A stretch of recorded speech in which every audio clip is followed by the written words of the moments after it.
My name is Drew Christensen. I'm a Distinguished Professor of Ethics and Global Human Development and attached to the Berkley Center. And I'm leading a session now on developing agents of change in love and forgiveness. Our opening speaker will be Jerry White, the U.S. Deputy Assistant Secretary of State in the Bureau of Conflict and Stabilization Operations.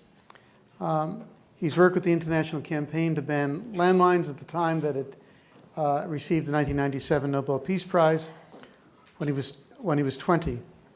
White was injured in a landmine explosion while traveling in northern Israel. Seeking to build something positive from his experience, he's been dedicated to the question of disarmament for the last 20 years. Why don't I introduce each in turn as time comes. So Jerry, welcome. Well, thank you very much. It's good to have you here.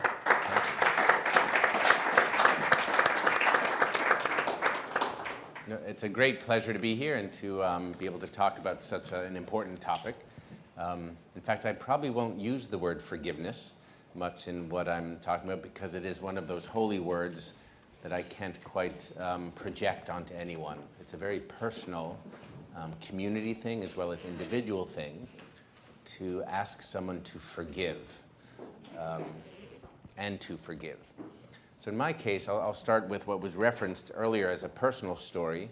When I went to Israel, I was a junior at Brown University, and I was an Irish Catholic boy from Boston.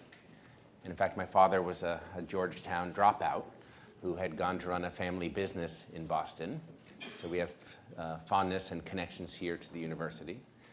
But my Jewish studies professor at Brown said to me, Jerry, don't you know that God doesn't speak Latin or Gaelic in heaven? It's Hebrew. You've got to go to the land and study Hebrew. So I said, all right, and I packed my bags. I went over to Jerusalem, and I was passionate about just the idea of walking in the footsteps of the prophets and having the Bible land come alive. And little did I know that the Bible lands are also, as we see, very deadly lands. And I ended up camping unaware in an unmarked minefield that was left over from the 1960s, the 67 war. So I knew nothing about, hadn't talked about the Arab-Israeli conflict, didn't really know what a landmine was, had never seen one or thought about one, until on a sunny, beautiful day, I'm hiking with two friends and boom. Everything explodes. And I actually think we're under a terrorist attack. Again, I had no idea that underground, invisibly, would be the perpetrators. Landmines that were spread out throughout this particular area in the Golan Heights that was notorious for having minefields, and where many lives were lost in the 1960s. So I step on a landmine. Of course, I lose my lower right leg, end up spending about 6 months in a hospital, after about 2 hours trying to get to a hospital with my friends carrying me out and risking their lives. So the question I first put before you is a very sort of individual one, but it's sort of systemic about who to blame. Right? If you're going to forgive someone, you have to sort of have a target of who is the perpetrator. So was it the Soviet manufacturer of the landmines? Was it the Syrians who laid the landmine field in the 60s? Was it the Israelis who didn't mark or properly map out or protect and fence off that minefield? Was it me? As they kept blaming me, you didn't see the signs? You didn't see the fence? I'm to blame. So the victim's to blame. So at the end of the day, and you have this invisible landmine that doesn't stick around to be interviewed or to have forensic tests on it, all I have to do is survive. Get out of a minefield, get through rehabilitation, and try to figure out how to move forward from this moment forward. So I think that's an interesting question for me. People used to ask me or say that they were impressed with me because I was forgiving. It never even occurred to me that I had forgiven anyone or that I needed to. I was too busy surviving to worry about such a big word. But also to survive, I couldn't stay blaming as a victim. So there's something about just the math of survivorship, as I learned to call it, moving forward step by step, where you cannot undo the past. So then we take that personal experience, and I get on with life, have a fake leg, do everything I did before. It wasn't such a huge thing, it turns out, to lose your leg. When you're lucky, as probably the luckiest survivor, I can have a $17,000 leg, I can have care. I even joked, if you're going to step on a landmine, I recommend you do it in Israel, because it's some of the best trauma care in the world that I had. So my father was president of a hospital in Boston. There was a lot of pressure from my family to come home.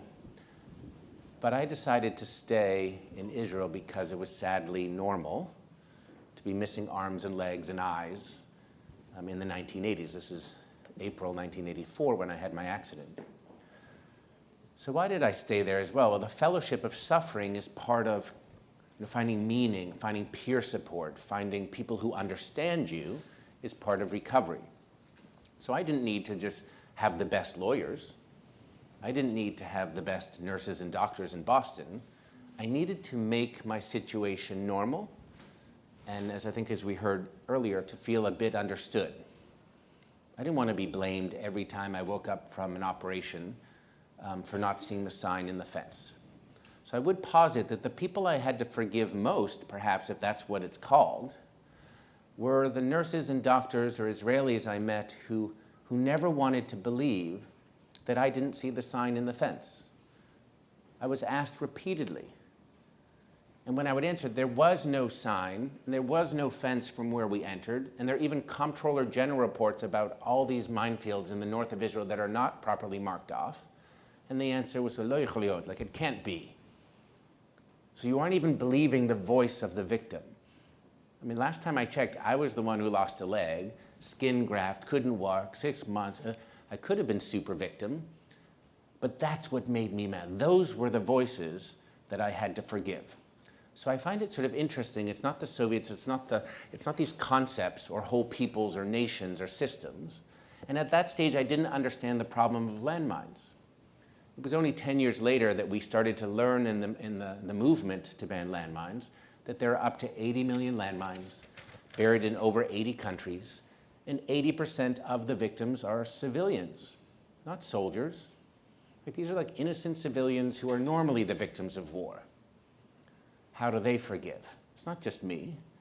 So there's something in the story that says when you place yourself collectively amidst millions of people who have been victimized by war, and they are missing arms, legs, home, sisters, brothers, eyes, much worse, then there was another piece of not forgiving, but giving perspective to, I'm not really that special. So I remember when I was in the hospital, this guy walked by my bed, and he was wearing blue jeans and had a perfect gait. And he came into my hospital room, he says, "Can you tell which leg I lost? I stepped on a landmine in Lebanon, just like you." And he walked so perfectly, I couldn't tell. And then he said, "Do you still have your knee?" "Yes." "Can you still have children?" Because of the nature of landmines.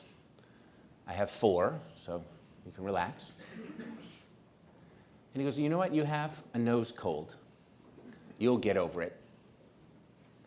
So he left that room, and I thought, what a jerk, or tough Israeli love in my face, because that's not what you'd be trained to do in peer counseling. But I thought competitively, if he can do it, maybe I can too. He also said that the problem is not down there, it's up here and in here.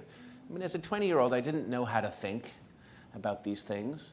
Nothing had prepared me for landmine action, or the bizarreness of suddenly being another world filled with war and suffering that I hadn't grown up with at all.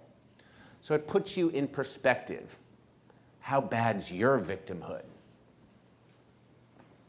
How many limbs did you lose? How bad's your disability?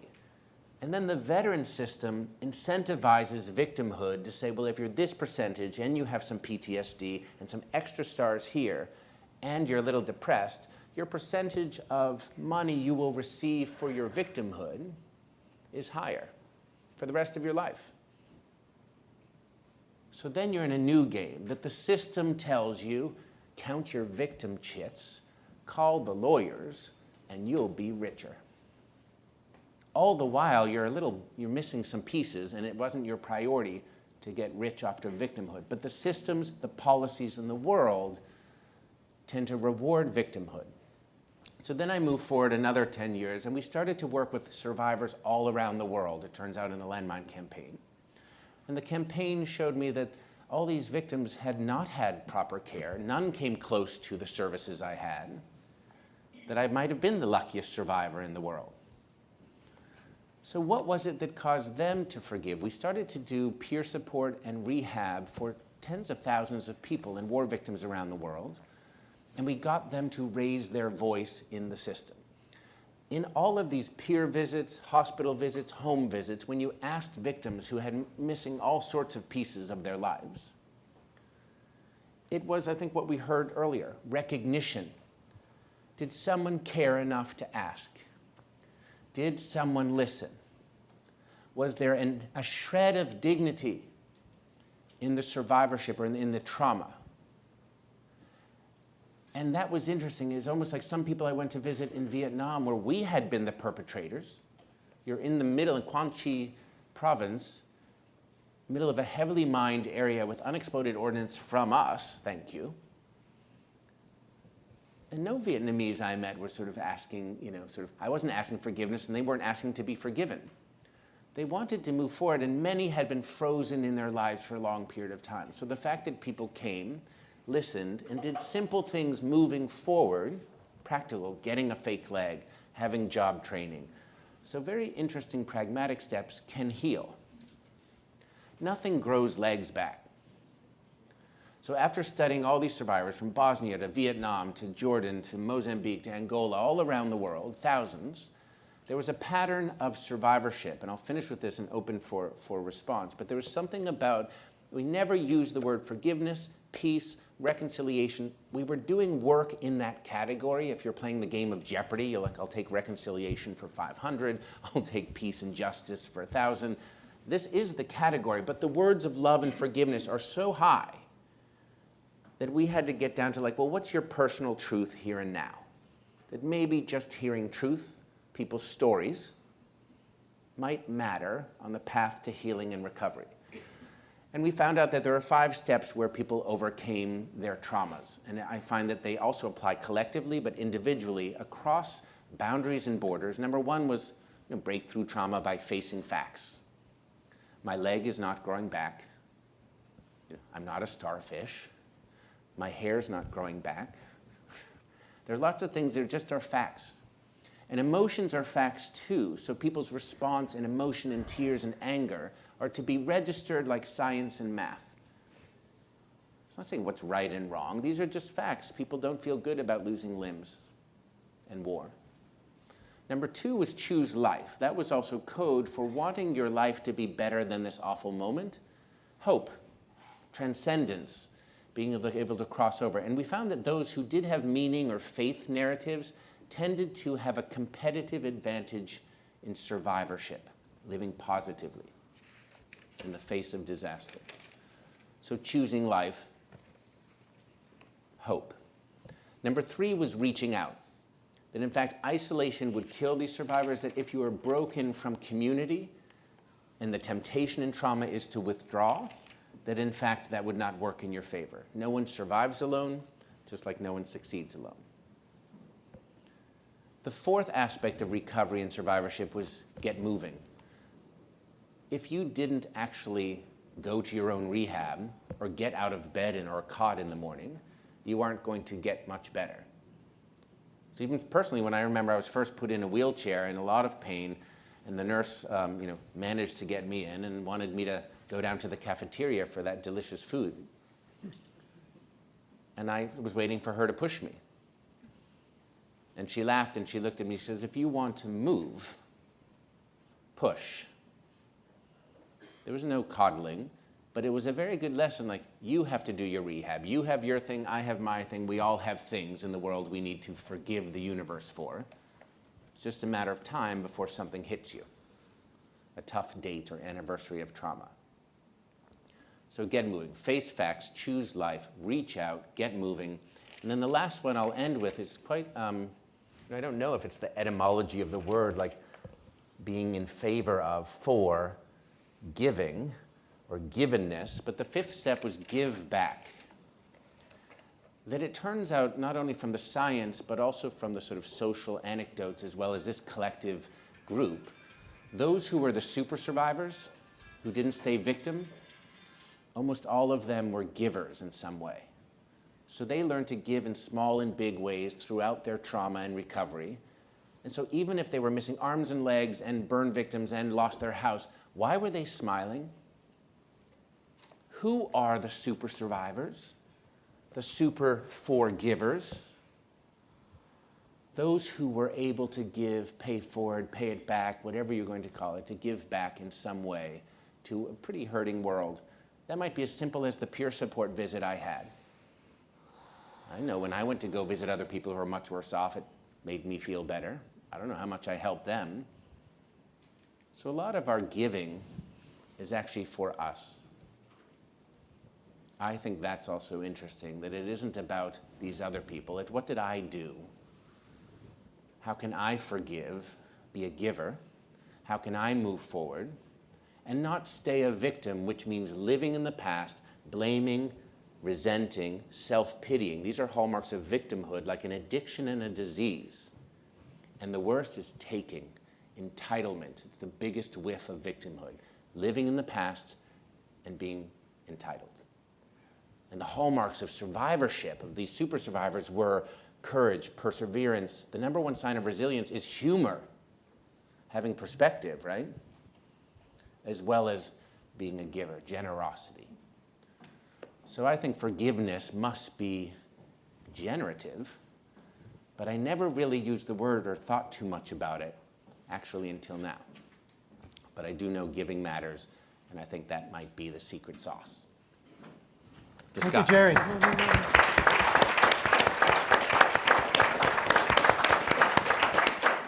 Before we hear the interlocutors, I might suggest that people who are sitting in the sun, there are seats up front on both sides and over here. Victims.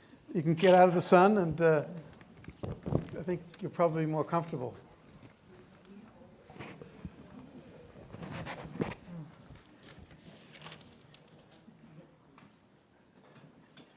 I've known Andre de Bartoli for more than 20 years. We first met when we were both hosting Archbishop Gonçalves from Angola at the time of the negotiation that San Egidio carried out there. And we've worked together on various things with the National Council of Churches, with the Bishops' Conference, and simply between San Egidio and Georgetown in the past. So you all know Andrea from having chaired so much of this meeting. I'll give you Andrea Bartley as our first interlocutor. Thank you. I really appreciate being part of this panel. And as you can see from Jerry's presentation, it's really happening in front of your eyes. We didn't prepare remarks. We didn't chat much on what this was happening. We are concluding something that someone else started. And I think it is right to be that way, because I feel that what I receive from Jerry is actually an invitation to see our human experience through the lens of survivorship. To think, and in this sense I reveal my very deep Catholic bias, together with my Pope Francis, that we do live in a time of war, where many people are at war, where many people are at each other's throat, where you have a third world that is not proclaimed, that is not announced, where you have millions of people suffering, and that our attitude should be to really experience this violence in a way that is open to something more than what we just experienced. And what I heard from Jerry is this experience of transforming the trauma through this surviving and discovering life through it, and discovering this as a gift not just to himself, but to all of us. I knew of the story, but I never heard it from you. And I appreciate your mentioning at the end, I never thought about this until today. There was a very authentic voice sharing with us this mysterious transformation that happened when somebody invited us into a conversation that we didn't expect. And I think that humanity is ready for that. And yet you do not have the leadership. You do not have the courage. You do not have the capacity even to see the suffering. And so you have the world divided between those who are making others suffer and those who suffer. And there is no way in which the two seems to be able to come together. And I feel that this schizophrenic humanity needs to come together with this process of surviving, because otherwise we are going to force upon ourselves the terrible, terrible consequences of being victim of our own violence. And I feel that there is something very liberating when we can welcome someone else's word and almost surprising say, this makes sense. It does make sense. Thank you, Jerry, for what you say and for the way you said it to us. First, we need to survive. First, we need to say fact. And the fact are that there are a lot of people that are suffering today that went through a landmine that was put there not by their choice, but by life, by the universe. They were born in the wrong place. They were born in the wrong village. They were born in the wrong country. Who is deciding this? Who is making those choices? And how can we make sense of the suffering if not together? If not through the care of one another? If not through the care of the friends that carry you, to the first hospital, and the one that were trained to help you survive in the first place?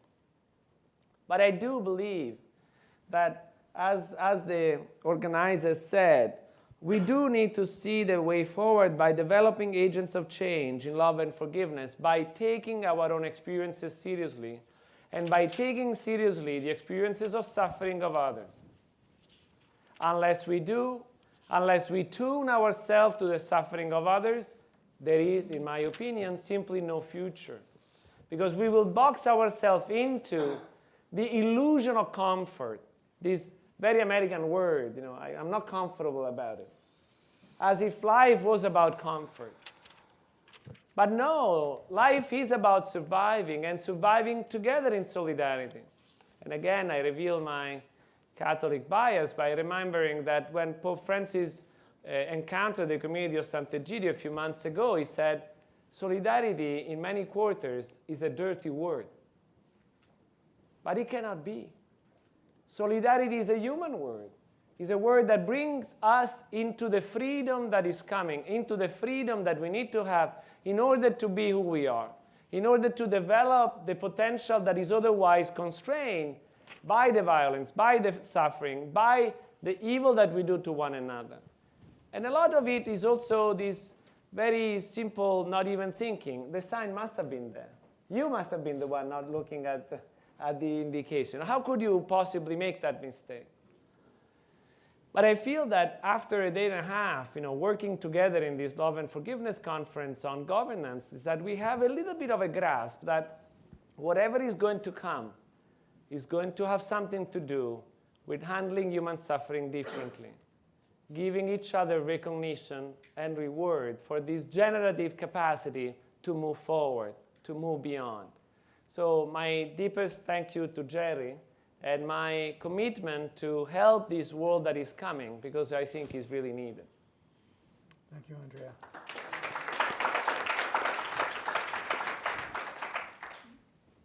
Our second interlocutor is known to all of you from the last 2 days, Thijs Corral, co-founder of the Women's Environment and Development Organization.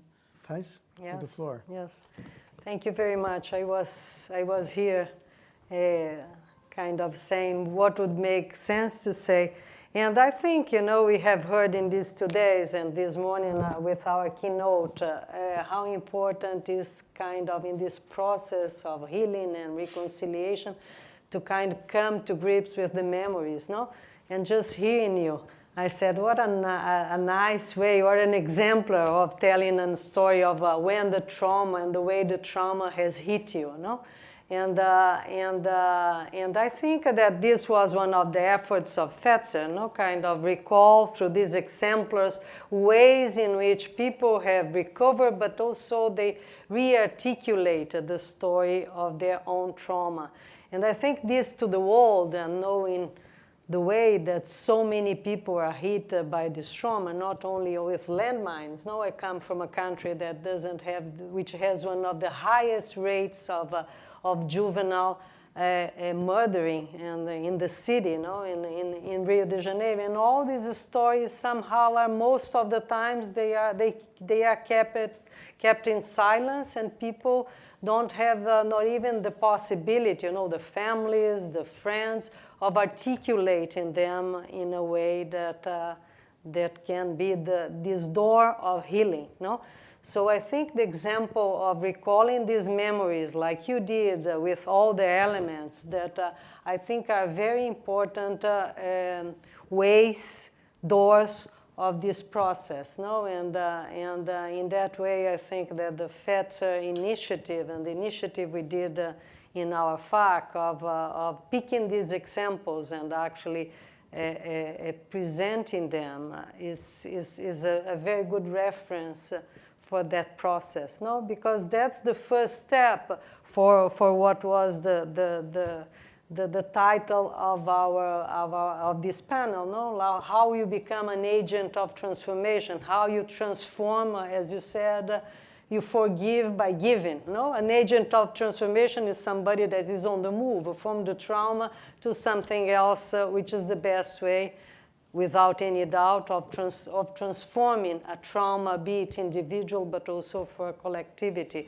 But the first thing is kind of creating like a narrative for it, an understanding for it. And I think from what I got from you was a very like illustrative and also inspiring way of telling a story that in which you became an agent of transformation that touched thousands of people. And I wish that we could have more people like that, and maybe you are the State Department, and I don't know how we can bring this to the world, because this is very important.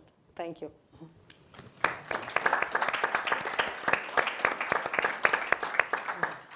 Catherine Marshall is my colleague at the Berkley Center. She's an expert in development, especially the fields of women in development and religion in development. And I think she'll have some really key ideas to share with us. Mm-hmm. Thank you. Jerry, you gave a really wonderful reflection with so much food for thought. There were at least 4 ideas that I thought maybe are worth elaborating or committing to our collective memory. The first one is this statement, your bold statement that you cannot undo the past, which is, I think, something that we forget. But the past is the past. The inequities of the past, the lessons of history, we can't change. We can change our understanding of them. And this focus on narratives of the way people understand and the distortions in the way they understand, or the realities in the way they understand, and the way in which, in a situation of dialogue, the different understandings of the past can help to reach beyond the levels of anger at the past or the injustices of the past. But the basic fact is you cannot undo the past. You can't redo history. The second thing you focused on a lot was the fellowship of suffering. I was very impressed by Gary Will's book, The Triumph of the Will, and issues on leadership and what makes strong leadership. And one of his suggestions is that Franklin Roosevelt would have been a rather mediocre person who would have charmed his way through life, but probably would not have had the strength and the vision that he had if he had not had polio. And from his experience with empathy, he drew a power and a strength that made him into the extraordinary leader that he was. And I think your story is of how the suffering that you, but also your fellows, have experienced through war and through specifically the horror of the landmines, has given a transformative strength that I think is something that we should always remember.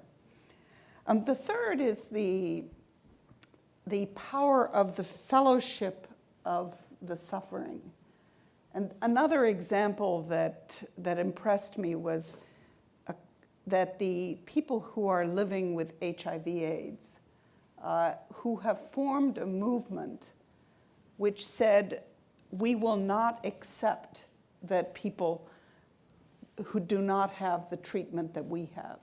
And the community of Sant'Egidio, I think, believes very much in that it's not acceptable that people in poor countries do not have the quality of care that people in Italy or in other countries. But in this case, the people who were the victims of landmines were determined, absolutely, that they would campaign against landmines and now cluster munitions and so forth with a strength that has had enormous impact.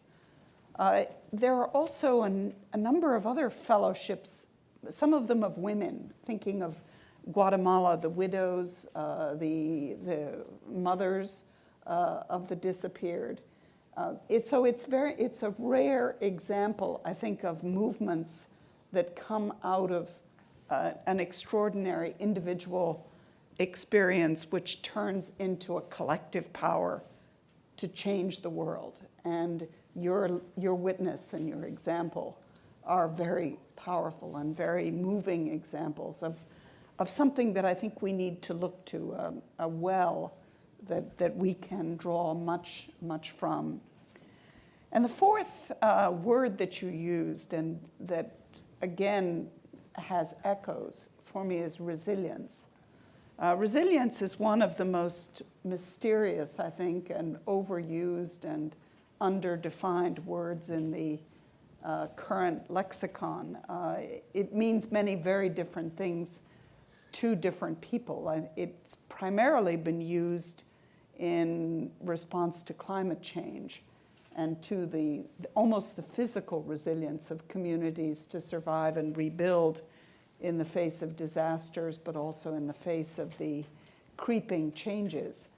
But I think it has much more applicability, and particularly the area that I think we should be looking at much more, which you touched on, is the resilience that comes from cultural heritage and from lived experience, and the dangers to resilience that come from the cultural differences and the interreligious conflict, and whether we can look to these wells of resilience to find greater strength beyond the climate change, beyond the physical rebuilding, into the history and the depth of common experience and common suffering and common joy, to make something more of this concept that we're hearing so much about. So thank you.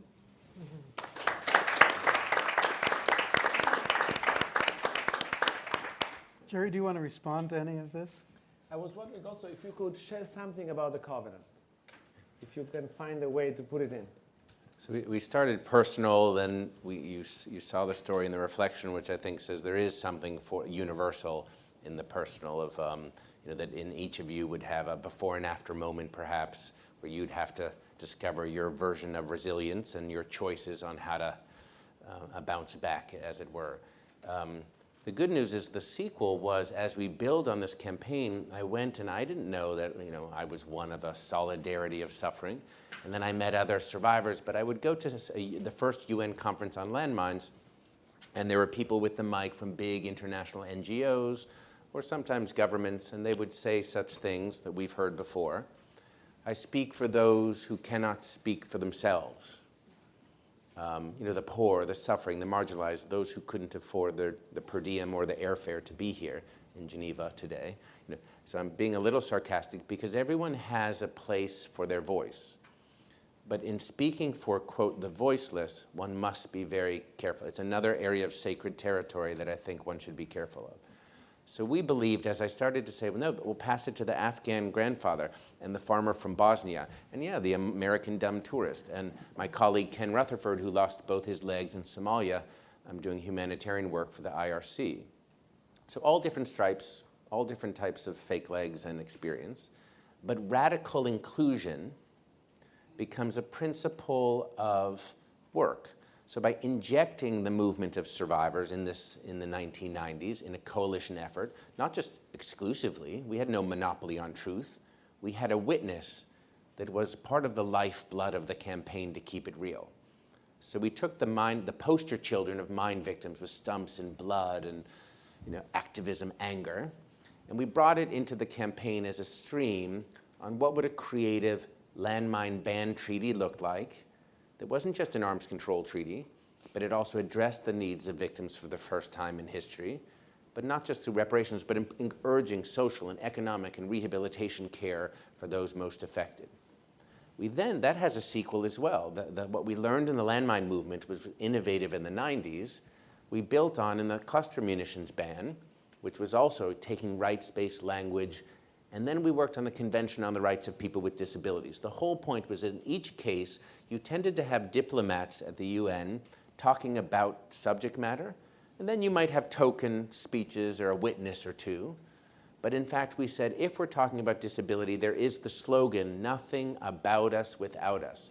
Do not have a table discussion or a negotiation behind our back or tokenizing us. So all types of disability were brought into the United Nations, seeing eye dogs, moving chairs. It was quite radical and transformative just to physically inhabit the negotiation space of General Assembly halls over the course of 3 years.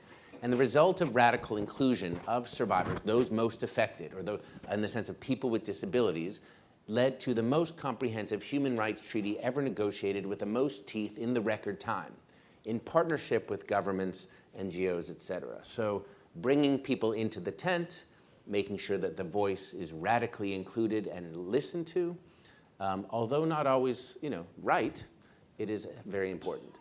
And so we come to a new moment where I started to think about what's the next stage, what's coming, as Andres was saying, what's coming forward, what are we fighting over now?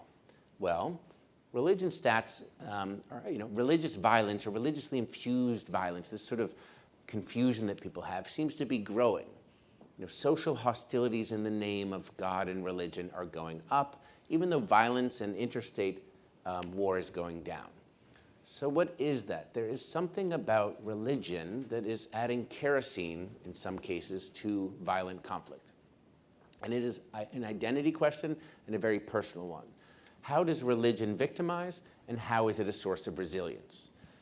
So we have looked at what we learned from the disability movement, which was inclusion, and also a principle of respect for difference. You are all differently able-bodied, depending on the day. And depending on whether I have my fake leg on or off, or I have a cold, or I'm 51 or 21, I'm differently able. So we all go in and out of abilities, and it's a fundamental respect for difference and different ability that I think matters. We've taken that, and I think the new frontier is taking that to the respect for the dignity of difference in religion. That all belief and non-belief, even beliefs that change from when I was raised Irish Catholic to what I believe now after studying Judaism, Islam, Buddhism, Vipassana, in America, we're rather confident about experimenting, almost spiritual entrepreneurship, much more than I think a lot of other countries would enable. But it makes a point. You are all differently faithed today and tomorrow, and I hope you believe differently than you did as a child. So the question is, how do we protect the dignity of difference of different faiths, building on these rights protections?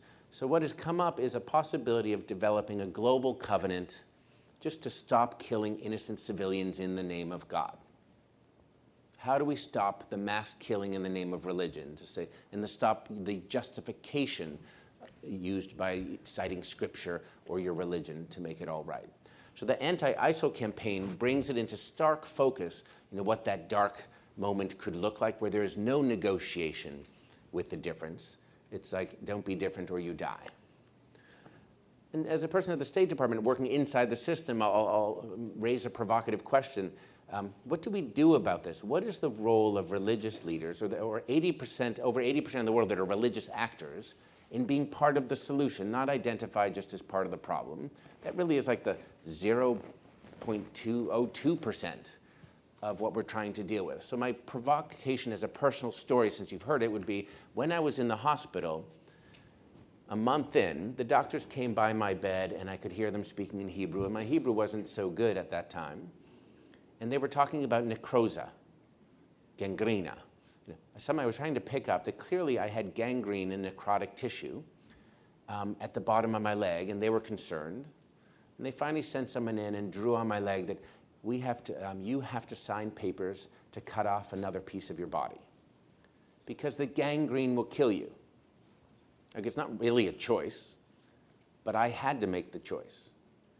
So it was against everything sort of in your system. If someone said, you want to, I'll give you $500 for your pinky, it's not something you easily do to go and chop yourself up.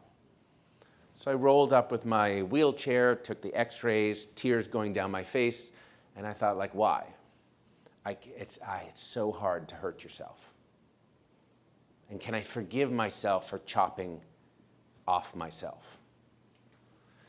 And I would say this is a stretch, and you guys, I'm happy to have you slam back at me that it's a bad metaphor. There are times, even militarily, when something manifests in the world that is so sick and dark and gangrenous that action has to be taken that's regretful against our own human body. And this isn't justification, it's how I've come to think about there are times. However, let me take the metaphor one step forward for discussion. When one is fighting, the doctors come in, the surgeons, they take 3 hours, they chop off the extra 18 inches, and then I need to recover. So only a minority share should be that surgeon's piece, chopping off the gangrene. To really survive requires that 80 to 90% of the energy is on the well-being of the person, the region, the Middle East, the culture, whatever the analogy is. And if you are not dealing with antibiotics and actually healthy well-being and rehab for the region and better governance and all of those things, then in fact, the whole region and the whole body will be sick. But really 80 to 90% of the energy should be on the patient, or the well-being, in my case, Jerry White in a hospital who needed a fake leg and rehab and physical therapy and shrapnel and skin grafts and other things done, as well as friends and family.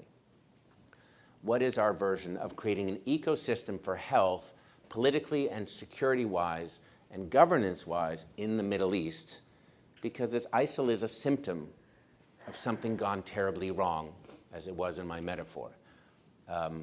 What do we do that 80% of our energy should be focusing on the well-being in the Middle East, and also the resiliencies of religious actors and communities that must be engaged as part of the positive, affirmative strategy and solution?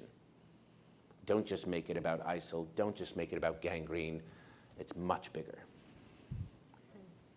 Let me follow up. We're going to put this question out there in a minute, but with respect to kind of making this kind of inclusion part of the governance of the world. I think back to Eastern Slavonia. In 1997, Jacques Klein was the UN administrator of Eastern Slavonia. He asked Carlo McCarrick to go and help because he wanted to create some reconciliation there. And he pulled together with his typical inventiveness an ecumenical meeting with the local Greek Orthodox, or local Serbian Orthodox, and the local Catholics. And he persuaded the Serbian Orthodox participate by saying, well, you can either come or you can go to Belgrade, and where so many of your colleagues are. If you stay here, we'll repaint your house, we'll redo your plumbing, and so on. So we had an ecumenical meeting. And then, most remarkably, he opened a Ruthenian Rite Church, which had been closed for 5 years under the Serbs. And he had Jordanian troops go in and clean it up. and then guard us as we had Mass and then celebrated afterwards. But he was also beginning to think about doing some forgiveness work, because that was what was needed to get resettlement. And the bishops of Croatia had trained priests to go back in with their people in conflict resolution and in forgiveness. And there were 30 of them trained to go back. And the idea was they would go in and get started before the populations came in. Klein never took advantage of that opportunity. As a result, the Croatian population never went back to East Slavonia, at least the last I heard. It remained 80% Serb at that point. I think there must have been some nervousness there about the wishiness of love and forgiveness. But it seems to me that in that situation, that was the right solution, to get people who can mediate, who are trained to go in and help prepare two communities to come together. There didn't have to be all the priests who were trained, it could be others as well who've gone in. But I think there is there still is in the State Department, and I was involved in getting the International Religious Freedom Act put together, a nervousness about these religious things, when in some ways they've been really made very practicable by social science. You know, CSIS has done did one of the best programs back in the 90s about forgiveness and reconciliation in the Balkans. What's holding the department back? Well, let me jump in just real fast to bring you guys up to speed that the last 3 years have been a 180-degree shift in how we're dealing with religious engagement at the State Department. So this is something I'm super proud of for the Obama administration, for Secretary Clinton, and now Secretary Kerry. We were looking at all these biases brought up even by CSIS and smart people that in fact the US was a little iffy and that religion was a third rail you didn't really want to touch. So it's relatively new that in fact, as you'd hear from Secretary Kerry saying engage, engage, engage, and then engage some more. It used to be that you'd have to go to the legal office because of the separation of church and state and the Establishment Clause, that there was actually an antipathy to actually engaging, a caution legally, an ignorance about it. And in fact, that has changed. And then after 9/11, there was also a utilitarian side to it. Like, well, they're moderates, they're extremists. We looked at religion in a way of like, how do we work on this in a world of terror for countering violent extremism or countering terrorism? So again, most of the religious people in the world are like, why are you having a conversation with me that's has these presumptions of like terror and Islam, et cetera? That didn't go over well. So about 10 years, we had many lessons learned in that case as well. What Kerry and Clinton and also Obama have done was asked for a new White House strategy and State Department strategy on religious engagement, a complete review of our training of diplomats in religious literacy that was well overdue because we only had optional classes for 4 days or 4 hours that were clearly insufficient.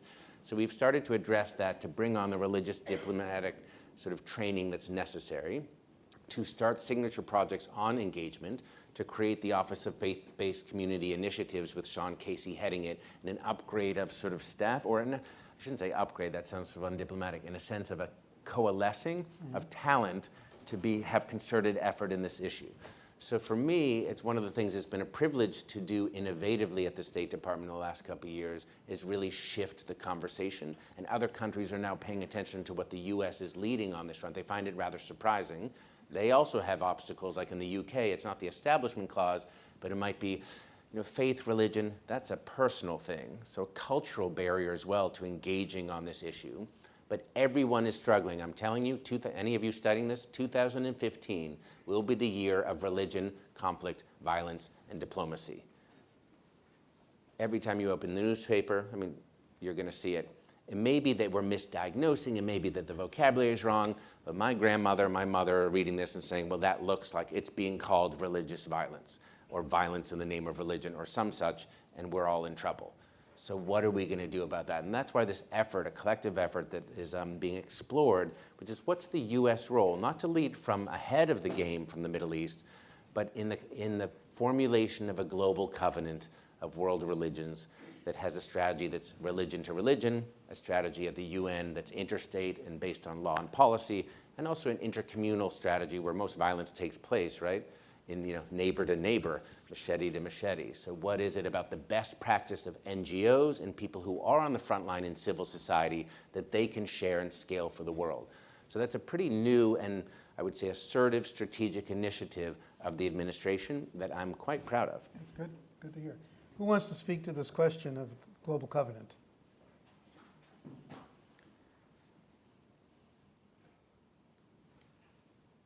Back there. Yes, in the back row. Is that you, Eli?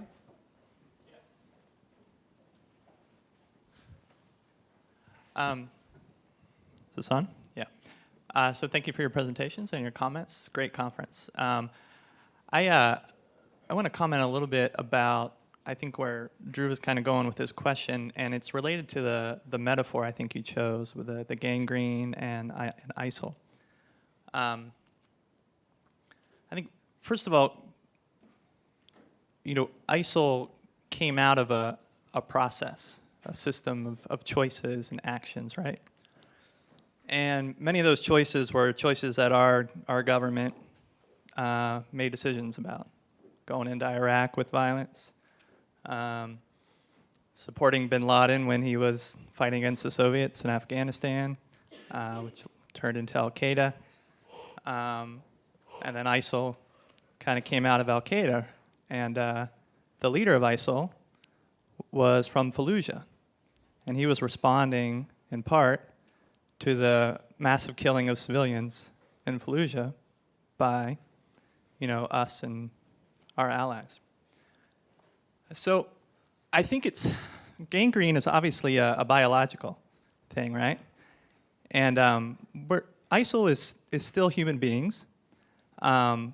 They still have family members. They made choices people in that group made choices of caring for family members throughout their lives. They probably still do to some extent.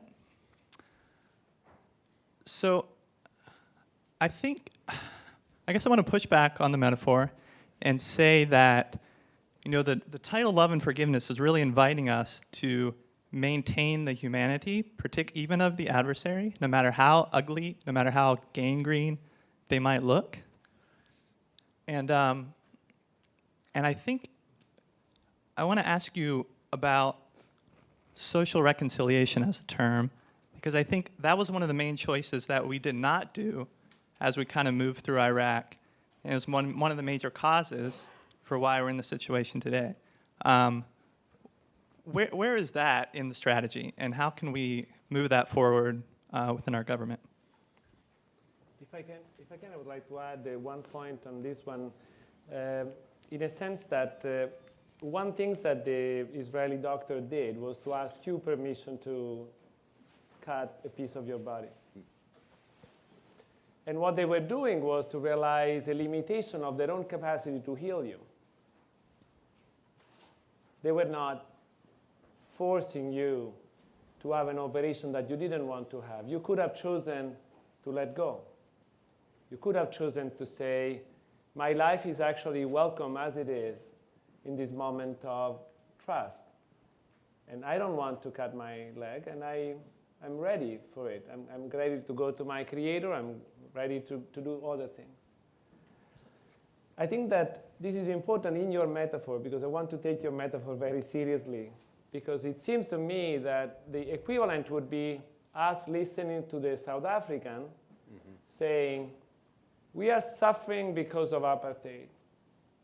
We ask you to sanction the apartheid regime.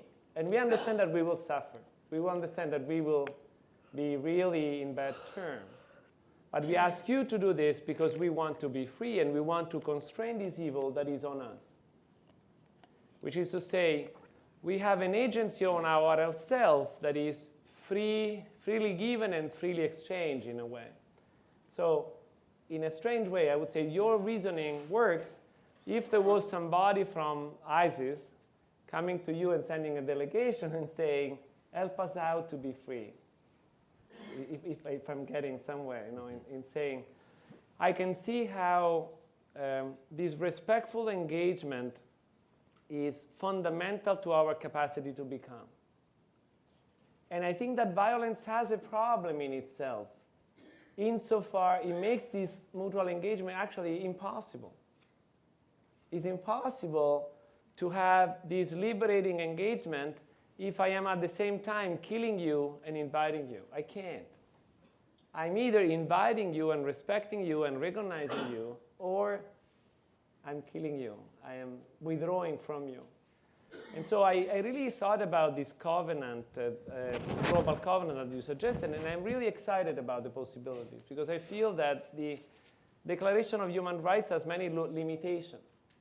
And in a way, it could be good to explore the possibility of language that could invite humanity as a whole to confront this personal choice of liberating others, encountering other suffering, and liberating each other, or adding more suffering, and adding more killing, and adding more destruction, and make this a fundamental personal choice. So thank you for what you're doing and the way you're doing it. I use the metaphor provocatively, and I think I would just go backwards and say, why was that landmine there? You are talking about enabling conditions and pre-existing conditions of why, 20 years before I step on it, that mine was laid in war, left there, and I was the consequence. So ISIL is clearly not just sort of out of the blue.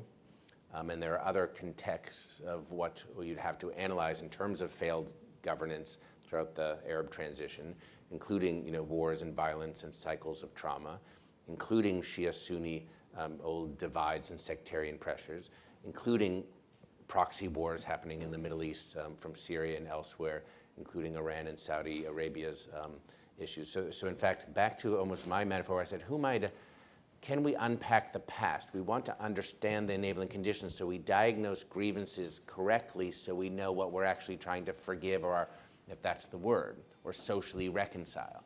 And the complexities of the layers of blame, shame, guilt, and trauma, societally as well as individually, make this a challenging thing to look at. So I think that I sort of back up both on the metaphor still works pre-gangrene, to think about like what brought us to this position, which I think you're poking at, rightfully so. And then the individual thing, like what's the limit of the metaphor, and how do we move forward? What's the health metaphor, even if we disagree on the diagnosis of what caused the gangrene? Do I need a microphone? Okay, thanks. I wanted to go a little bit, a similar question as Eli's, maybe slightly different angle though, with respect to like the faith-based engagement and so forth. So if you look at Iraq, we're engaged in this military action. But I think of, back during the Iraq Civil War, we had the surge. And so the Petraeus, one of his major strategy was to try to build alliances. He called it reconciliation, where you would get the Sunnis on board a national project, get the Shiite government to be more inclusive, other kinds of power sharing and so forth. In the short term, it worked. But what struck me was that ISIS is building almost exactly the same coalitions that we were trying to solve before. It managed to peel the Sunnis off. The Shiite government went back to being not inclusive at all. And my concern is, okay, let's see, even if we succeed militarily against ISIS, all of those same cleavages are going to reemerge, and isn't that going to create the demand for us to go back again? Unless there's other kinds of measures that seek to, reconcile or at least build some bridges or overcome some of these divisions. And I wonder can that be where leaders come in, where our, I don't know, I think of Ayatollah Sistani, I think of Ken Andrew White, I think of, are there some kind of faith-based resources that could be brought in to help to, build some of those ligatures? I don't want to do like hub and spokes. If everyone wants to jump in, that is fine. So I think that we have so much expertise in the room that I think the questions show the resources and resilience of thinking. And I just go back to this idea, are we diagnosing correctly? So you've pointed out, you say like you could window dress like an interfaith movement over here, or like, a change in government. Some of our analysis that we have done in the Conflict Stabilization Operations Bureau started to show that even if you swapped out leaders, much ado about Maliki, that in fact, if you weren't addressing some fundamental discriminatory and sort of use of the terrorism law to beat up sort of on Sunnis and the Iraqi security forces that would be more inclusive of Sunnis and address some of the fundamental conditions underneath, no amount of sort of window dressing or dabbling was going to actually change the system. So I think our policy, of course, is functional federalism for Iraq in a way that we sort of keep it together and invest in this new leadership in government and try to do it as inclusively as we can. But if that doesn't reach down bigger than Baghdad and address these decentralized problems community by community and the injustices and the grievances, we probably won't get so far with this sick sort of body. So what do? And then I think we do have to look at more, not just, I mean, I think you've named some of the names. Sistani is hugely important and powerful as a religious actor. I mean, the voice of religious actors is growing and their role in this.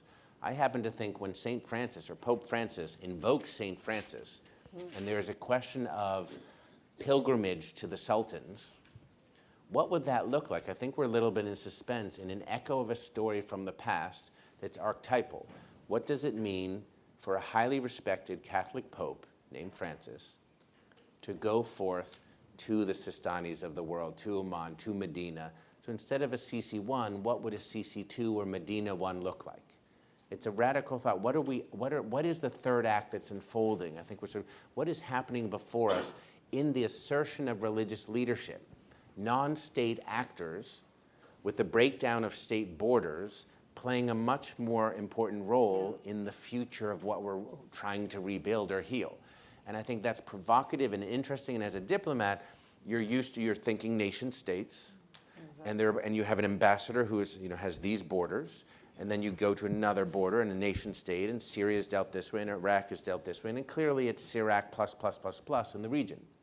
So I'm not asking for an empathy vote, but in a sense, this is.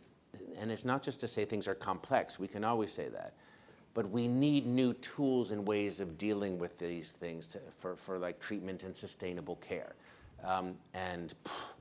We're all ears at the State Department, and we started this round, we're trying in Act 2 of trying to make things better, and things are awful. It's quite the job. Lastly, I would say, nothing prepared me for the last 3 years in government.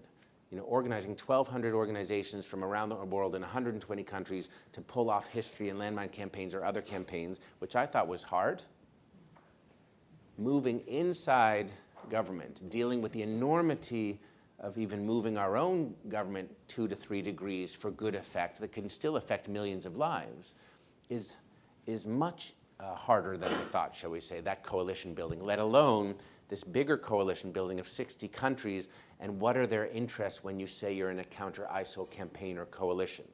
It's a very challenging and a dance for all of us, but I am much more cognizant of how many amazing public servants and leaders in this country are wrestling with this 24/7, even in working with General Allen and others in this coalition. I think it's quite remarkable. And so I now, and as I move outside government again, probably to my normal state, I think I'll start most of my conversations with public officials. I didn't do this before by saying, thank you for your service. I don't want any of these people, like these jobs are impossible. And instead of then I won't say but, I will just say, and I was wondering how we can do better. We all can, of course, and we are trying to learn the lessons of history as we move forward. Really, in the last 3 years, has been the hardest job I've ever endeavored to work with colleagues on, inside and outside government. You want to enter into this dialogue now? Don't ask me any more questions, though. I've run out. Thanks so much. It's really, really informative, and it's really, pretty amazing that they have the shift with, introducing the religious dynamic, and obviously you can't ignore it. And I wondered if you were here when Paul Bhatti spoke. Were you here? No? Unfortunately. Okay, you should meet him because he was really moving in talking about the death of his brother and the forgiveness thing that he went through. But the thing that's more relevant, I think, is when he said that he became aware that the people that were doing, these, suicide bomber stuff, but the violence that was coming from the theology, when he became aware that they just didn't know better. They just didn't have a clue what was the proper understanding of what their own texts were. That got me thinking, well, wouldn't it be wonderful if the State Department had a program where they funded and financed scholars, Muslim scholars, to come to U.S. seminaries, and before that would have totally run afoul of the funding prohibitions on church-state separation stuff. But wouldn't it be great if there was like a really well-organized, very huge program where every Muslim country could send scholars to U.S. seminaries? So that we learn from them, they learn from us, and it under-demonizes everybody, right? I think there's it's another lesson, and I can send the links to the new training online, the modules. So you still have to run through the traps of such a program that would make it comply with the Establishment Clause, of course. So it means it has to have a secular purpose, for lack of a better term, that water, wells, some other thing that's beyond religion. It has to not favor any one religion over the other, and it has to almost be sort of integrated and inclusive. Your proposal doesn't necessarily go against any of those things, but you have to sort of run the traps on how this would not be problematic. And I think there are ways to do this with these exchanges, and also not just the United States. The Omanis, for example, have been funding for 20 years programs on Islamic jurisprudence through universities and scholarship, looking at Quranic justifications and cultural ones for pluralism in the region. So what I love to see is it isn't just like that the U.S. is going to solve these problems, but that these pockets of initiative and religious engagement and scholarly engagement are moving forward and actually growing. And I think we can connect some of those dots going forward as well. I wanted to follow up on the first couple of questions, but add something as well, because we've been crying wolf for decades. Now we got wolf. And another aspect of the mistakes that need to be recognized in Syria and in Libya, when this new generation of autocrats came in, the son of Gaddafi and Bashar, they wanted to do some reforms. They knew they have to change something. And in case of Assad, they came to the US, and we sold them on this idea of liberalizing the economy, which is a disastrous mistake here at home. We know that, this rising inequality, and really became part of the situation. And overthrowing Gaddafi, this toxic idea of humanitarian intervention, which everybody universally now recognizes as a huge mistake. So maybe the answers should come from somewhere else. Maybe it is not necessarily. It should come from civil society. And I would like to bring up Brazil. I mean, maybe some of these answers have to come from the South. And we should look for leadership from Brazil with this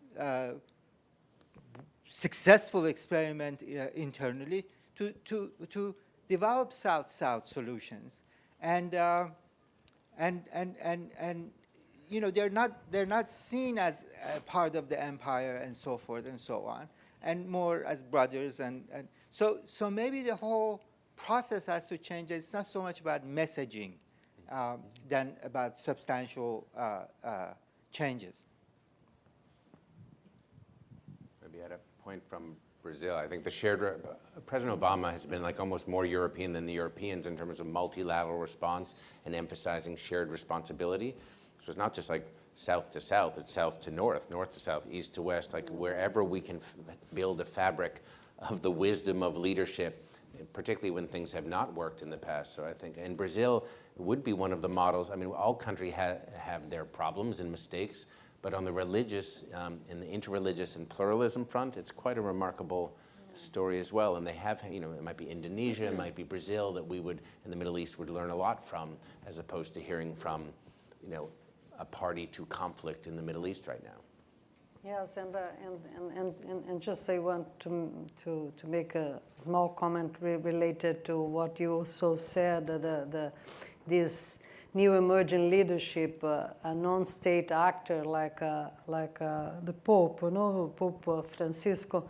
I think that his visit to Brazil was really an example of this, the ability of being a catalyzer, because he really had the empathy and of all different religions, from African to all different Christianities that we have. And I think that that maybe, I don't know who else has positioned themselves as such, but certainly Pope Francisco, and I really follow his visit through, and it was incredible, his ability to come across messaging all types of people, all different, with the same different religions, with the same kind of respect and engagement. And I think, certainly, I imagine that they are, but he's an ally, because that's what he believes, and he actually called the church to really engage in that role of transformation, which I think is what should happen at all levels of church. And the global leaders of churches and religions have that responsibility right now, so I don't know which is the connection between the State Department and Pope Francisco right now, but he certainly has that openness and that will. No? Catherine? I've just returned from a week where we've been thrashing out these issues in Vienna.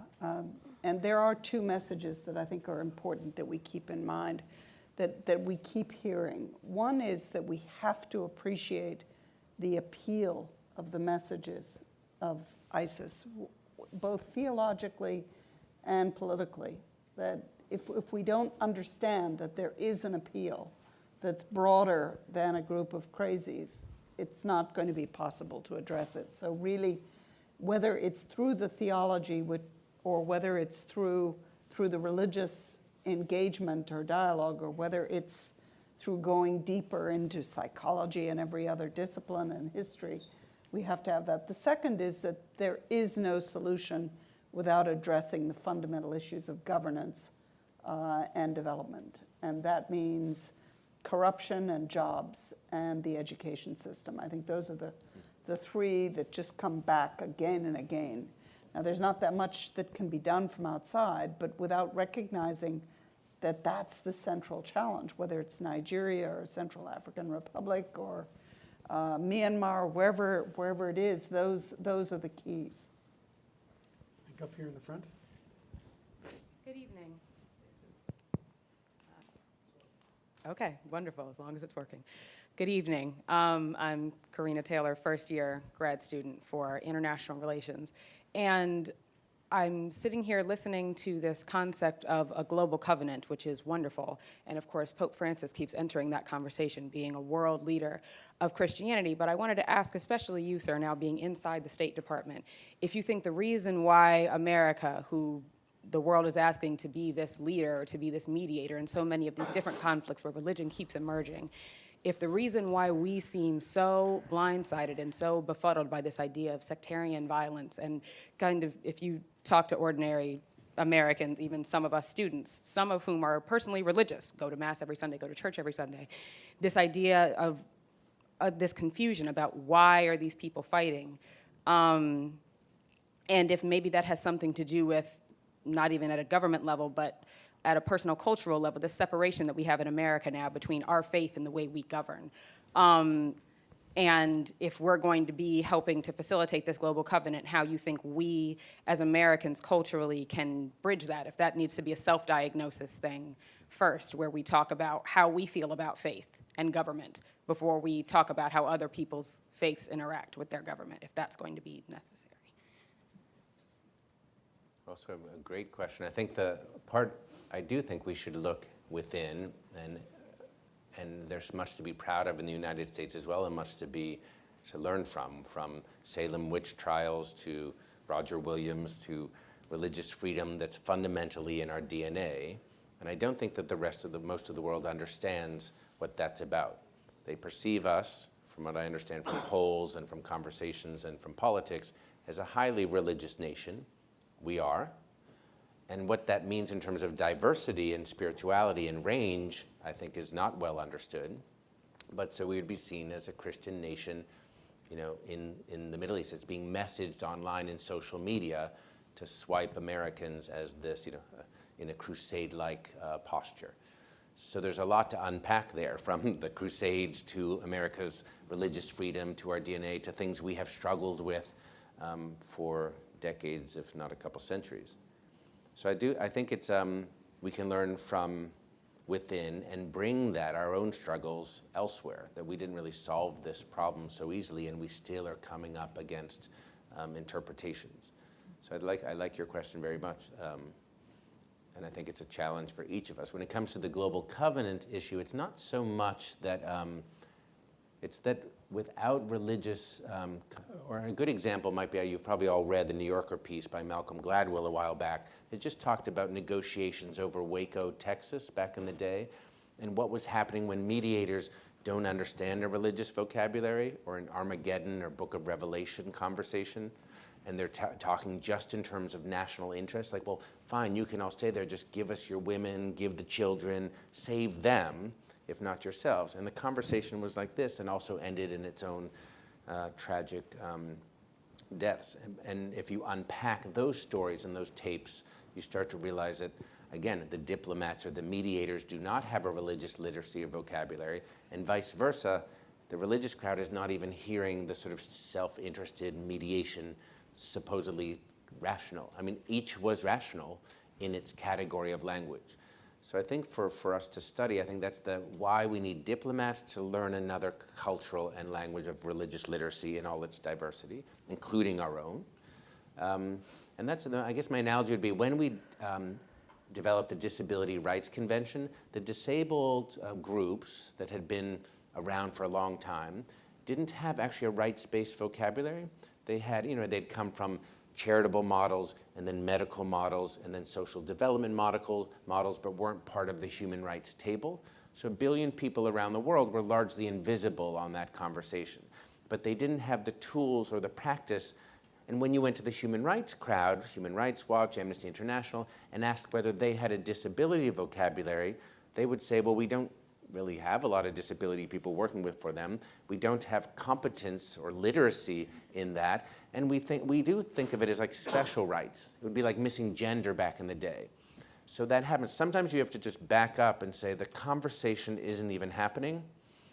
So we try to integrate, to say human rights crowd, meet disability crowd, learn each other's language. Now form an international disability caucus of people of able bodies and move together, and then work with the international systems on law and policy. And we did lots of capacity building for leaders on how to work in this way. So in this case, diplomats, secularists, whomever, however you call it, learn the language of religion, not to become, no one's asking anyone to change, and vice versa. Now let's work together on this common problem of emerging like socially infused religious hostilities around the world that is dealing in levels of mass atrocity. So I think that's the challenge in front of us, of how is it that religion and diplomacy and civil society and secular and science will coalesce to address this rather these are international and concerted response. And that's what the Global Covenant is trying to get at, each in its category, if that made sense. I really like your remark, because I do believe that the invitation to think as CZ2 or Mecca 1, or it's a nice way to take stock of an American gift. Americans were not very free religiously at the beginning. Each of the colonies actually had a very clear state religion. It was a learned capacity to be tolerant. It didn't start that way. And Catholics clearly experienced significant form of discrimination in this very country. It was not easy, even within Christianity, to speak a language of tolerance and respect. It had to be learned. And it had to be learned in many ways in the US first. So there is something interesting on the interreligious dialogue, thinking that the Parliament of the World Religion happened in Chicago for the first time 100 years ago. And that Cardinal Gibbons went there and participated. From a Catholic perspective, this is unthinkable. Unthinkable. This was 100 years before. It was way too early. So when when John Paul II invites everybody to Assisi in 1986, before the fall of communism, This was totally unknown. Nobody knew what that would be, what that could look like. So I think that we should flip the idea of religious freedom from I am free to exert my religion to what is the freedom that is coming to me because I'm in your presence, you who are not of my religion. And I hear the voice of this from Christian de Charget, tragically killed in Algeria, speaking of this friend that is killing him as a friend revealed by God as a friend that cannot understand. Could it be that in the century that is coming, we actually need the religious diversity to be as religious as we should be? I have a little story for Catholics because many of you know that Catholics used to kill Mennonites. And Mennonites certainly know that Catholics killed Mennonites. But not many know that one Mennonite, Dirk Willems, that was condemned as an heretic and condemned to death, was able to flee once in Holland, in the Netherlands, in the 16th century. And while he was fleeing, he was almost free. And at a certain point, turned out and saw that the guards that were running after him actually fall into the river. And he was drowning. So the guy goes back, saves the guards, and he's arrested and killed as an heretic. This is not that long ago. This is within my tradition. But I can speak with Mennonite friends today in a way that my ancestors could not, because the Catholic Church went through Vatican II and offered totally different understanding of what that difference was. Could it be that the world of the covenant is in a way inviting us to an hermeneutics that is inviting us rather than defensive? Could it be that we need to be generative in what is coming? I think I saw the mic up here. Hi, my name's Audrey Cataldo. I'm also a first-year grad student. And my kind of question, it can be for everyone, but it is directed at you, is that as we go through this global covenant and we look back at the kind of nation-building efforts that the United States was in the business of and is slowly moving out of, do you think that the global covenant could aid in that, even if we just are sending advisors or we're having some sort of input on nations, especially Iraq, as they try and restart their government, basically? Do you think that the global covenant will be able to help us understand how our ideas of government or federalist systems could work in other countries that are so different in terms of what, I guess, their religion is in comparison to our own? It's another great question, but it's almost analogous to the difference of religion. If the U.S. has pockets, or let's say we're considered Exhibit A, a religion, and freedom of speech, and freedom of religion is part of our scripture. Like, you can't get us to budge from that when we're negotiating internationally on such things as like HR 1618 or some UN resolution. So it's something about allowing the dignity of difference and entering into that conversation in new and diverse ways that are generative, as we just heard. I think it sounds more like a fabric. So if you can just stay with me on, like, there's the layers of religion to religion, interfaith, interreligious, but also not just like blanding it up to say we all have to agree or be in common. Like, if we all agreed, we all believe in love and compassion and love thy neighbor, so why do we do this? That's not quite working with the resurgence of this type of violence. So there is something of common cause. What is it we're doing together without asking people to compromise their faith? Then you have this other piece on, like, let's say someone's super religious, Salafist or others, and the US or some have discomfort with that. The line I want us to draw, because I think it's the only line we can when it comes to these questions of free speech or difference, is on the incitement to imminent violence when the V word enters in. So we will have difference of doctrines, difference of sacred sites, difference of approaches, difference of governance models, and the world is so diverse. That's where the richness is, in this proliferation of difference. And right now, instead of asking anyone to be different or take on the US model versus this model or religious model, in fact, I have to sort of remain agnostic about that, saying, I don't know what models are working for you, but ones that protect civilians and do not result in violence, or what are the lessons learned that we all bring that could actually help? So when you have Jordan, for example, being generative with Prince Ghazi and King Abdullah on their CV, it's not a perfect country, it's not pure public diplomacy, but authentically, you have the Amman message, you have the common word, you have these sort of the World Interfaith Harmony Week. These are not evil things. These are generative opportunities. When you've sent a video from a CC in '86 until now, having conferences on this, pulling together world leaders to generate this conversation, something new is maturing each year. And the world is looking for not just praying for peace, necessary but not sufficient. Not just doing UN declarations that will try to, will have its limitations as well, necessary to have but not sufficient. And not just having NGO tools where we fixed one madrasa on the educational textbooks that mattered but couldn't scale, necessary but not sufficient. The theory of the covenant or theory of change would be that 1 + 1 + 1, the layers in their right categories will add up to 5 or 7, or at least an improvement. If each category ups the game, and we do it with simultaneity, and if we said cross-fertilization of dialogue, that the different sides, atheist group, diplomatic group, Mennonite group, Catholic, it doesn't matter. And in practicing together something in collective action, that's where I find you build community and relationships. You don't say to this group, like, discuss, get along. Like, dialogue in and of itself is not sufficient. So it's that combination of collective action, practice, as well as dialogue and interreligious and other studies that I think is different. We've been practicing pieces of the tools, and I don't think we have actually tried to mix it up with a different type of dinner party that might serve up something that people would like. Or again, you want to make this more peace generative, and that we would measurably see reduction in violence because of it. Jerry, thank you. You're going to have a great career as a peacemaker.